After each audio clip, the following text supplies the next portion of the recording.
while you were preparing yourself for the sports life that you were for the longest of time, even at that time, at the back of your mind, you knew that you were going to be sort of on screen? Or I had that feeling. I think maybe that's why I never really gave it my 100%. I always held back.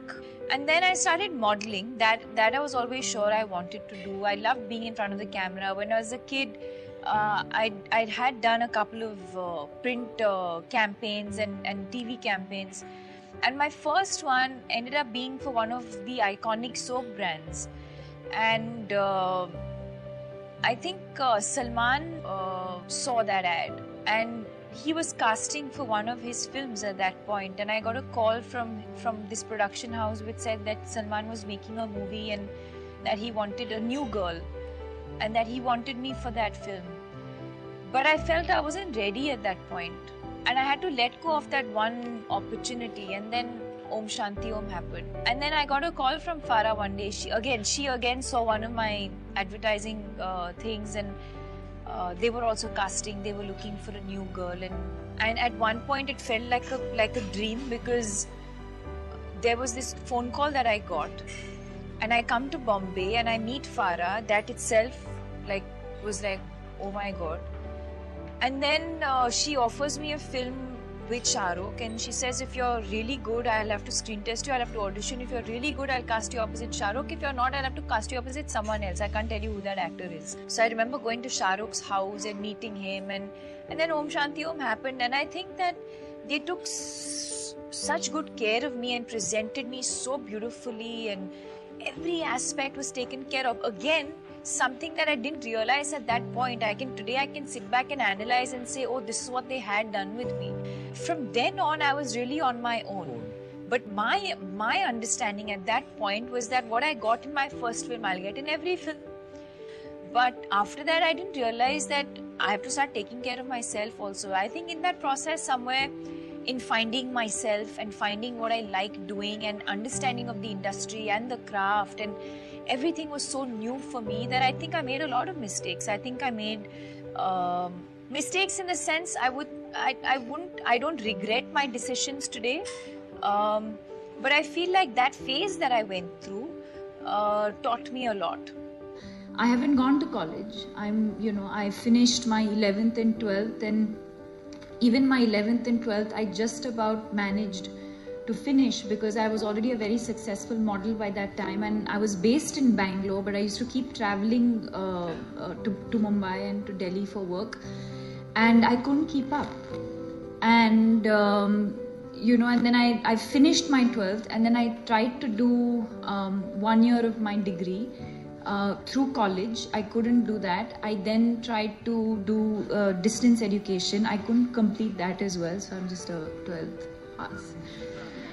Which my parents back then had a big issue with, because they always wanted me to only start working after I had got a basic degree, which is, the always, I think the very conservative Indian way of looking at it is to say you need to have something to fall back on. But I think that somewhere along the way, I think they realized how passionate I was about what I wanted to do, and something changed, and they were like, no, she seems extremely focused, and then overnight I had wings to fly, and I don't think I would be able to achieve what I have if I didn't have their support. To go home every night and to know that my parents believe in my vision, to know that they're absolutely okay with everything that I do. And somewhere I'm sure it's also got to do with the fact that, with the way they brought me up, maybe they felt confident about the fact that they're confident about the way they've brought me up, and to let me go. I don't think I did. I think I've stopped worrying about लोग क्या कहेंगे, लोग क्या सोचेंगे. I stopped worrying about end result and worrying about anything. I think I just let loose. I think I just enjoyed myself completely. I think a lot of that free-spiritedness came from my director. I think for me, first of all, there was absolutely no expectation from my career, in the sense that I was just really taking each day as it comes. There was no hard and fast, oh, I have to do this or I have to do anything. It was just take it as it comes, enjoy your work, and everything else will follow. And that's a mantra I still stand by. You know, in my first film, when the very famous dialogue which says, if you really want something in your life, you send that message out into the universe and it all happens. So I think it all just automatically fell into place. I like watching people. I love watching people. I can sit at airports for hours and just watch people. I make up stories in my head. Like I said, I think I've come to terms with the fact that I am a certain way. There are certain things that I like about myself. There are certain things I don't like about myself. But you accept yourself for the way you are. Like what do you not like about yourself? I wish I was more chatty. I wish I could. I'm not very good with conversation. Like when I meet new people, you know, it takes me a while to open up and get to know them. It's always, and still am, shy and reserved. And I usually open up only with people who I'm very comfortable with. But I feel like over the years, and especially with my craft, and especially with failures in my life that I've gone through, I think that kind of has made me a better person today. And you also start accepting yourself with your flaws and with your weaknesses, and that's when you realize you're like, this is who I am and this is how I am. So you have to start accepting yourself first. To be honest, I think I've always, it's never been about now what.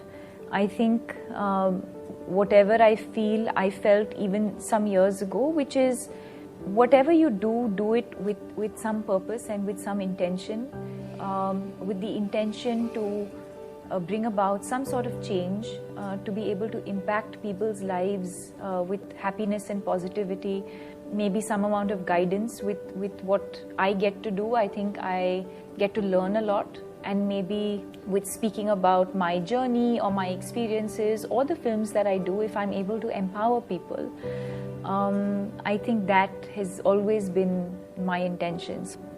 Piku was a small film, but it had meaning, it had depth. I think I need to find that connect. So it's not about how, it's not literally how big or small the film is. You know, I don't think anything changes. In my humble opinion, I feel that's a mistake that a lot of people make. I actually look at it the other way, which is you are where you are because of certain things that you've done or certain things that you've believed in. So to remember your roots and to go back to and keep reminding yourself of why you are here and what is it and what are those decisions or what are those thoughts or who are those people who have helped you get to where you are.